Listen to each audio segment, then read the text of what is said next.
Oh, a few weeks ago, quite a few weeks ago now, I think, um, my shoes were about a side door in Ananda Hall. Normally at the front door. But the situation was such that we were going in the side door. And at the side door we have a little compost bucket for tea bags. And unbeknownst to me, really, it seems like the mice know that compost bucket is there too. So one day, when I slip out of those, like, they're like, what do they call them? Athletic shoes or something like that. But I don't have to tie them. I just slip my foot in, my heel goes kunk, kunk, and I slide into the shoe. So I was walking from there. I walked down to the shanty cabin where I was working and came back out of the cabin hours later and saw the tail of a mouse hanging out of my shoe. I'm a little bit afraid of mice. I've made friends with them as I've lived with them over the years, but still it's not the first thing I go, oh, cute mouse. But then I realized that the tail of the mouse was like not moving. And I peered over the shoe just a little bit, and there was this completely red blob. And I couldn't figure out for a minute how this had happened, but clearly the only way this had happened was that when I put my shoes on and walked down there, I had plunked my heel right there and smashed this mouse and just like ground it into the shoe. It was so horrifying. And I thought, I didn't feel it at all. So the shoes don't fit all that well, but still, I just didn't feel it. So a number of things went through my mind at the moment, but at that moment, I was like, I couldn't believe that this little mouse had died with under my heel. And then later, of course, I found out that my socks had holes in them, so my heel was actually bloody from, it was direct contact. It was so personal. It was visceral. This unintentional, I don't know if you could call it murder if it hasn't no intent, but anyway, this mouse died at my crushed heel. So the thing that has stayed with me is that I couldn't look at it. I said mantra, I kind of blew from afar onto the little corpse. It wasn't even a corpse, it was just mush of this little being. And took it without looking it. I didn't bury it. I knocked it off into the grass because I couldn't look. And when I came back and put my shoes on, there was a little twisty twirl of intestines about this long that was still on the porch that I did have to pick up and get out. It was so graphic. And I did, I've done lots of purification about it, but I have continued to think about this mouse. And so a lot of things have come up about it. So one of them is, of all the daily practices that we do, we recite this mantra 3 times, Om Krait Saragana Hong Kri Soha, and put a little saliva on our fingers and put it on our feet. And of all the practices we do, it's one of the ones that I've always thought, who knows about this?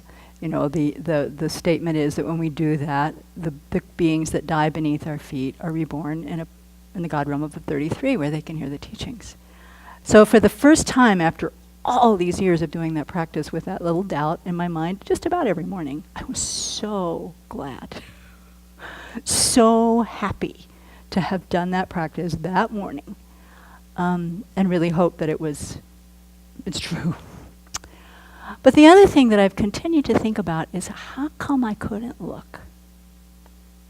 I've seen dead human bodies, a few, not zillions, but a few. I'm not afraid of them in that way. But I realized as I've thought about this, I've seen them all in beds. I've been with people or seen people shortly after they died a reasonably peaceful death. I'm not so good when it comes to dismemberment and things like that. It's still a little for me. And so then I think, okay, I've done the 9-point death meditation over and over and over. I'm not an expert on death meditation, but I've spent some time in retreats and so forth doing that meditation. My mind is still not prepared for a sight like that. So in the 9 points, as you know, there's the first major heading is death is definite, and then there's the reasons why. The second one is the time of death is uncertain. And then the third one is nothing helps at the time of death except the Dharma, and we have the points for that. Under the time of death is uncertain, there's the third point that says the body is extremely fragile.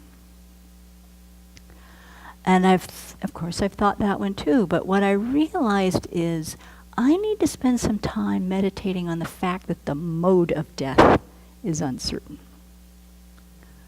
Even we do the visualization of imagining our death. Sometimes I'll do a car crash, but I don't get much past the impact of the car. Mostly, I'm in a hospital bed, or I'm at home in my bed, which is where I expect to die here at Sravasti Abbey with the nuns around me chanting mantra and, you know.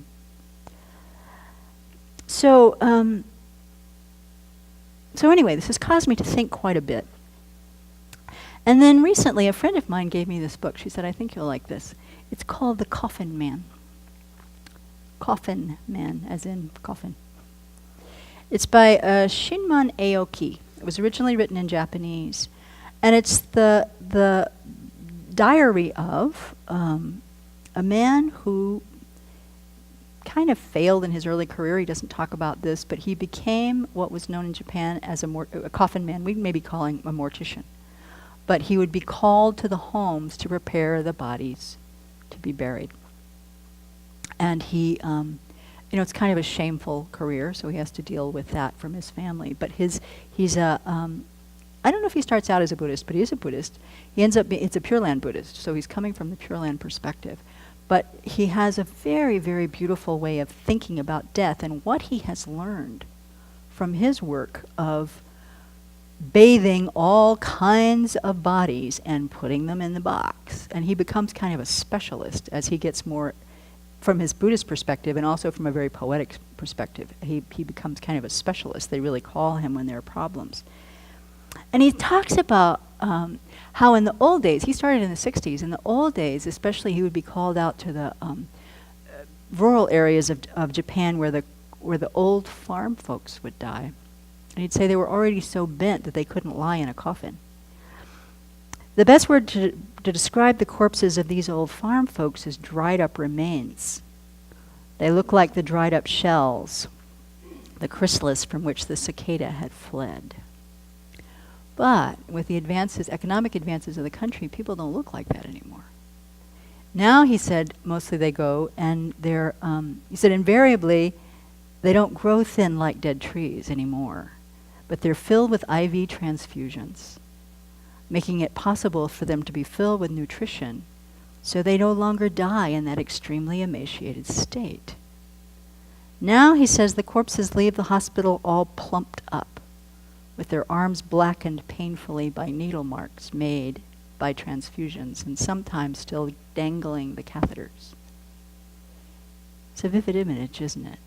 And what he's saying is, it's because of our modern way of seeing death is to keep them alive, keep ourselves alive at any cost.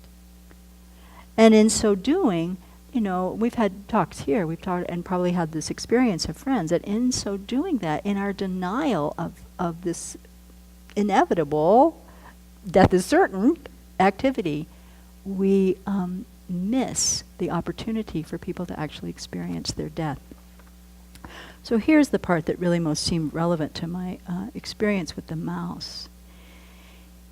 I'm going to read a couple of paragraphs. He says, after looking at the earth for 1 year, I gradually became aware of it as a fragile and dear thing. These are the words of the Russian cosmonaut Vladimir Titov. We live on the earth, yet we never sense it as fragile and dear.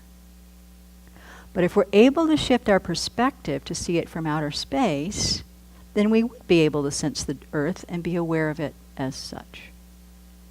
So in the same way, if we never shift our perspective from the standpoint of life, no matter how much we want to think on death, it will only be an extension of our thinking on life. When a person talks about the world of death, it never goes beyond theories and propositions. And so I had to think, so my death meditations are still coming from the perspective of life. He says, whatever the period, people have persistently formulated their thoughts on death from the standpoint of life. As they view death from that standpoint, they deal with death only superficially.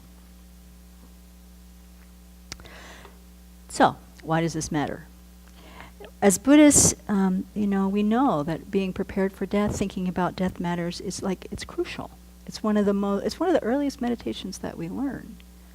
And that has many benefits. So when we begin to recognize that we're going to die, then our craving and our attachment for friends and family and possessions diminishes, and we're working to cease it. So we're not grasping onto those things so much.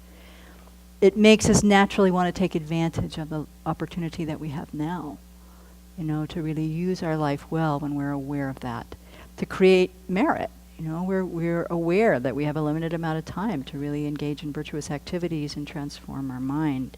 And it turns us away from negativity when we're aware of it. Oh, how is this going to affect my rebirth? It keeps us present with it. They talk about how remembering death is important at the beginning of our practice because it gets us in action, makes us question the meaning of life. It's effective in the middle of the practice because it keeps us going, so we don't get discouraged, distracted. And then at the end of our own life, then we die happily, they say, and pleasantly because we're prepared, because we're ready for it, we've thought about it. And so the lesson for me in this is that I may have done some reflection on it, but this time of death is uncertain. Mode of death is unknown. And as long as I think in my little view of how death might come, that it will come in a peaceful and easy way, as long as I don't have in my realm of possibility that some metaphorical heel can crush this little fragile body into pulp, and be prepared for that as something more subtle and sweet, then I'm not ready. I'm still not ready. So I'm, continuing to make prayers for the little mouse. I think the 7 weeks might have passed. We had him on the prayer list for a while, but it has been a really profound teacher, and I need to get my face in things I don't want to look at. I want to strengthen my mind so that I am able to do that. And then, because it's a Japanese point of view, I looked at some death poems to see if there was some nice conclusion to this. And here's the favorite I found from Toko, who died in 1795. His death poem is this: "Death poems are mere delusion. Death is death." So may we, recognizing that death is death, not looking so much for the beauty of it, but the reality of it, and be able to come to terms with our own in order to benefit ourselves, to use the opportunity we have, and to be of benefit to others as well.